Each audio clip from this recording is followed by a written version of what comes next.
And you can check. For example, in California, in San Bernardino County, 5,000 people made a pact that they're voting for somebody for city council or mayor. And the whole precinct was, I think, about 6,000 registered voters. And they wanted to vote for a certain person. And then they saw results saying that more than half voted for somebody else.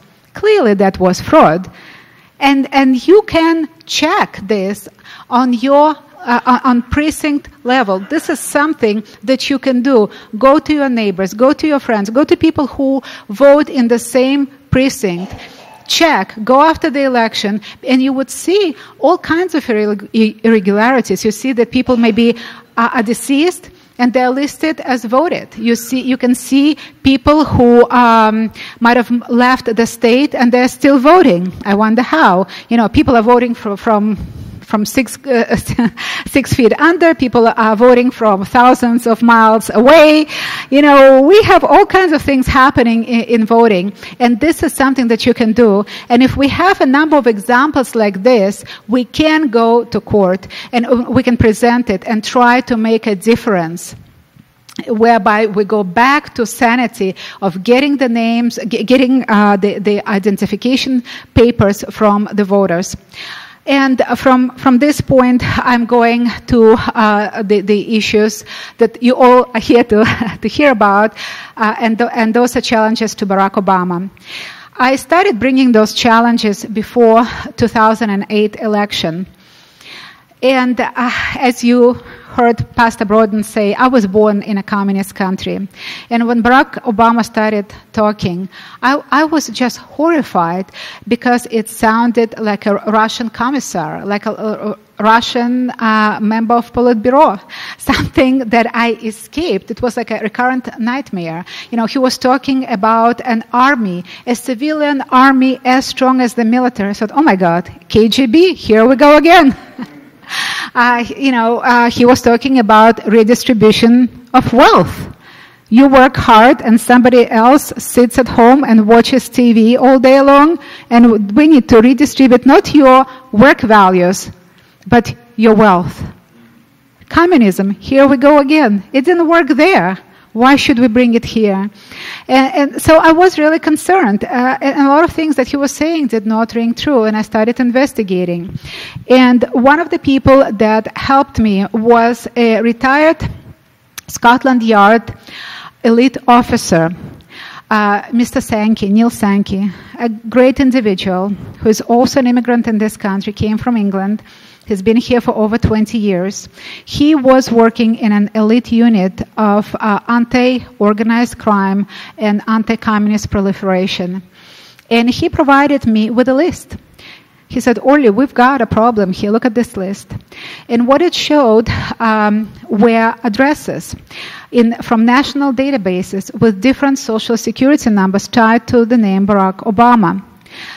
And none of them came from the state of Hawaii, where he was born, where he was raised, where he supposedly got his social security number for the first time. That was a red flag right then and there. And we've seen that for most of his life, he used a social security number that starts with 042. Now, how many of you know how social security numbers are signed? So the first 3 digits, what does it state? State. I don't know, what are the 3 digits here in Texas? Usually your socials will start with what digits? 465. Well, 042 is Connecticut. Reading Barack Obama's biography, we know that this man never lived anywhere near the state of Connecticut. And there is no legitimate reason for him to have a Connecticut Social Security number. And I provided to court, time and again, sworn affidavits. There was a sworn affidavit of John Sampson, a great patriot, somebody who I met at a similar constitutional summit, and that was in Chicago, Illinois, in 2009. And he gave a lecture. And after the lecture, I approached him, and I can be, I admit, a pain in the neck. Wouldn't let people go until we figure out what's going on. So I approached him and I said, Mr. Sampson, do I have a question for you? You worked for 30 years as a senior deportation officer. Well, here I have this information in regards to Barack Obama. Can you verify it? And he ran a completely different database and came up with the same conclusion, that for most of his life, Barack Obama is using a Connecticut Social Security number. And I asked him, do you have any reason, any legitimate reason for him to have such a number? He said, absolutely no. There is no such reason. It makes no sense whatsoever. We also saw in databases this number being alternatively linked to a date of birth of 1961, which is Obama's date of birth, or date of birth of 1890. How many of you doubts that Obama was born in 1890? Please raise your hands. Yeah, everybody. Unfortunately, we have some judges who are either, I don't know what to say, have some intellectual difficulties, somewhat intellectually challenged, or they have some kind of incentive, they got some incentive to look at this data and say, oh, that's okay, that's no problem, he can be on the ballot. Looks right to me. After I got this information from Mr. Sankey, I got a phone call from yet another investigator. As I was leading this battle, a number of investigators would call me, would contact me, and would provide information. I was building on one, another, and third. And this person was Susan Daniels, a licensed investigator from the state of Ohio. And she provided me with information, and I was able to bring it to court in Georgia. And she basically told the judge, this is a fraudulent Social Security number. I'm a licensed investigator, have 12 years of experience. I'm licensed with the Department of Homeland Security. This is clearly fraud. I brought to court yet another person, and that's Linda Jordan. And she ran E-Verify. And how could we make sure that Barack Obama is using the social? Not only it came from all of the databases around the country, each and every database that is used today by investigators and attorneys showed the same thing, that for most of his life he is fraudulently using this Connecticut Social Security number. But it also came from Barack Obama himself. When he posted his tax returns in 2010, he did not flatten the PDF file. Basically, when you post something and you do not flatten the file, somebody who opens it in a program called Adobe Illustrator can see layers. It can see how this file was changed. And what happened with Barack Obama and his file, his tax returns, is that he posted his full Social Security number, his wife's full Social Security number. So when we opened it, it showed it right away. And we saw this is the same number that investigator Sankey found, the same number that investigator Daniels found. I ran it through Selective Service website, and anybody can do it. And it's sss.gov. And it showed that indeed that's the number that Barack Obama is using. I entered the number, his name, his date of birth, and it was a match. It showed that's the number he's using. It's interesting that after I did it and submit all of their findings to court, they disallowed access to this website. And we see this continuous cover-up. You get to information, and then there's cover-up. For example, I got a phone call from an investigator, and we know that Obama's mother traveled in 1961, and I even have the batch number showing when this document is in archives, where it's in archives, and then it disappeared from archives, the document showing her entrance to this country in August of 1961. For example, Barack Obama's mother's passport prior to 1965 disappeared, was supposedly destroyed, even though, according to the website of the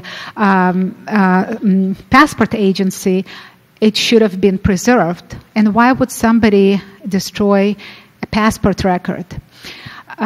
We also have seen with Selective Service, back in 2009, I traveled to the Selective Service headquarters, and one of my clients is a Major General who gave me the information. I went to the Selective Service headquarters. I talked to the chairman of Selective Service, and it was a joke. I presented all of the information to him, and he looks at me, he puts his hand on my hand and says, "Trust me, it's okay."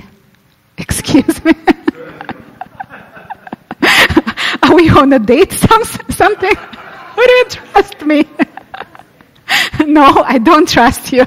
And I definitely do not trust Barack Obama and his records. I mean, it's a joke. We lost legitimacy in our governmental agencies. Look at the state of Hawaii. I presented them with federal subpoena, state subpoena. I appeared there, and what are they telling us? Trust us. Are you going to trust those crooks? We have the copy that he provided online, and expert after expert after expert show that this is a forgery.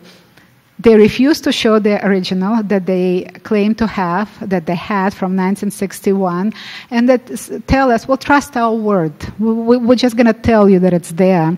And as you know, Sheriff Arpaio's investigators traveled to Hawaii, asked to see the original birth certificate, and the same crooks told them, trust us. You know, it's there. And typically I tell people, I bring an example that anybody can understand. Imagine somebody, a crook, a criminal, a forger, decides to steal your house by forging a deed to your home. Your home, something that you worked so hard to attain, that you worked all your life for. He would forge the deed. And he might pay off somebody in the city hall to put this forged deed in the records. And you're beside yourself. How could that happen? You would go to the city hall or to the county recorder's offices and tell them, I want to see the original. This man is claiming that this piece of paper is the deed to my house. How could that be? And a crook that made a deal with a forger tells you, well, I'm not going to show you the original. You'll have to trust my word. It's there. Are you going to believe him?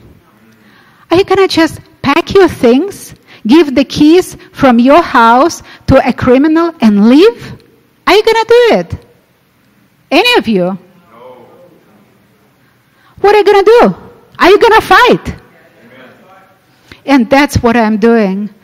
And unfortunately, I have to fight not only Barack Obama, I have to fight corrupt judges. I have to fight corrupt bureaucrats, corrupt governmental officials, corrupt members of the media who are either on the take or they're just brain dead, and they're so much into this brainwashing of being liberal Democrats that no matter what evidence you present to them, you're talking to the walls. You're absolutely talking to the walls. They don't listen.